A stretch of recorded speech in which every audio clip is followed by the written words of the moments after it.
আমরা বিভিন্ন গণমাধ্যমের সূত্রে জানতে পেরেছি যে এই আসনে পুনর্গণনার অর্থাৎ ভোটের পুনর্গণনার একটি আদেশ মহামান্য হাইকোর্ট দিয়েছে।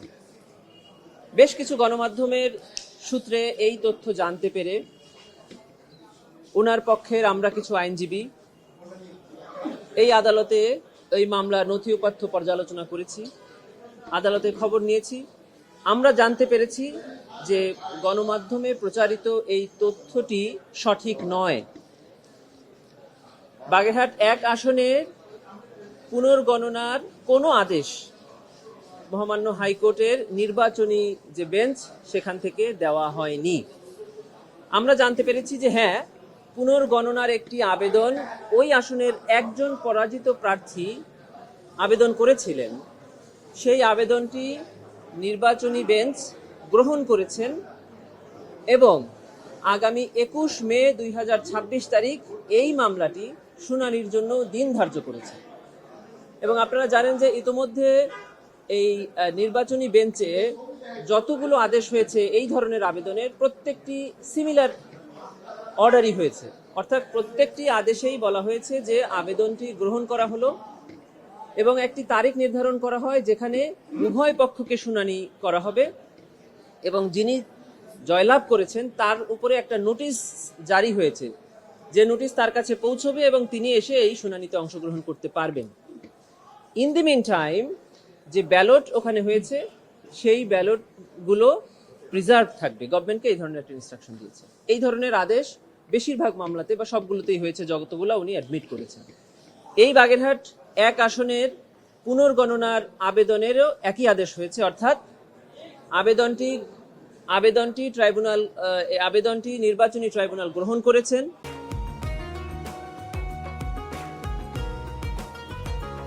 এবং এই আবেদনের উপরে উভয় পক্ষকে নোটিশ জারি হয়ে ফিরে এসে শুনানির দিন ধার্য করেছেন 21 মে 2026। এর মধ্যবর্তী সময়ে এই আসনের ব্যালটগুলো প্রিজার্ভ থাকবে, অর্থাৎ পুনর্গণনার সরাসরি কোনো আদেশ হয়নি। প্রিয় সাংবাদিক বন্ধুরা, আপনারা জানেন যে এই ত্রয়োদশ জাতীয় সংসদ নির্বাচনে অলরেডি সংসদের অধিবেশনের সময় নির্ধারণ হয়েছে, তারিখ নির্ধারণ হয়েছে। এর মধ্যে যদি বারবার এই ধরনের খবর আসে তাহলে কি হয়, সেটি হলো এটি একটি জাতীয় ইস্যু। ধরেন সেখানে তিনটি থানা মিলিয়ে একটি কনস্টিটিউয়েন্সি, সেখানে এক পক্ষ জয়ী হয়েছেন আর এক পক্ষ পরাজিত হয়েছে। পরবর্তীতে উভয় পক্ষ যারা পরাজিত হয়েছেন তারা মেনে নিয়েছেন, সেইভাবে চলছে। কিন্তু যখন এলাকাতে একটা খবর যায় যে পুনর্গণনার আদেশ হয়েছে, বিজয়ী পক্ষের মনে একটা সন্দেহের সৃষ্টি হয় যে আবার নতুন কোনো সিদ্ধান্ত আসবে কিনা, এবং পরাজিত পক্ষের মধ্যে এক ধরনের উদ্দীপনা বা সহিংস ভাব আমরা দেখতে পেয়েছি। এই ধরনের খবরে এলাকাতে কিছু সহিংস ঘটনারও ঘটতে পারে এবং ঘটছেও বলে আমরা জানতে পেরেছি।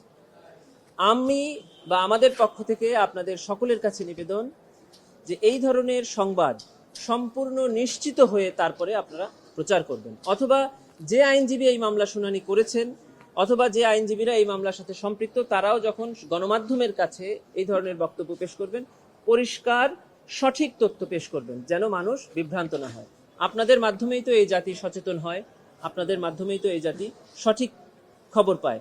আমরা আশা করছি বিগত 15 বছর আমরা যে ধরনের অকার্যকর সংসদ দেখেছি, যে সংসদে আমরা দেখেছি যে গান হয়েছে, গল্প হয়েছে, হাসাহাসি হয়েছে, জাতির কল্যাণের জন্য যে সংসদ কাজ করেনি, সেই সংসদ থেকে বেরিয়ে এসে এবার একটি গণতান্ত্রিক সংসদ, উৎসাহ উদ্দীপনায় ভরা সংসদ, দুই পক্ষের বাক বিতণ্ডায় একটা সঠিক আইন প্রণয়নের সংসদ যেন গঠন হয়, মানুষ যেন এই সংসদের মাধ্যমে একটি নতুন বাংলাদেশ ফিরে পায়, জুলাই গণঅভ্যুত্থানের শহীদদের রক্তের বিনিময়ে একটি সুদৃঢ় সংসদ যেন মানুষ ফিরে পায়, এই আশাবাদ আমি আপনাদের মাধ্যমে ব্যক্ত করছি।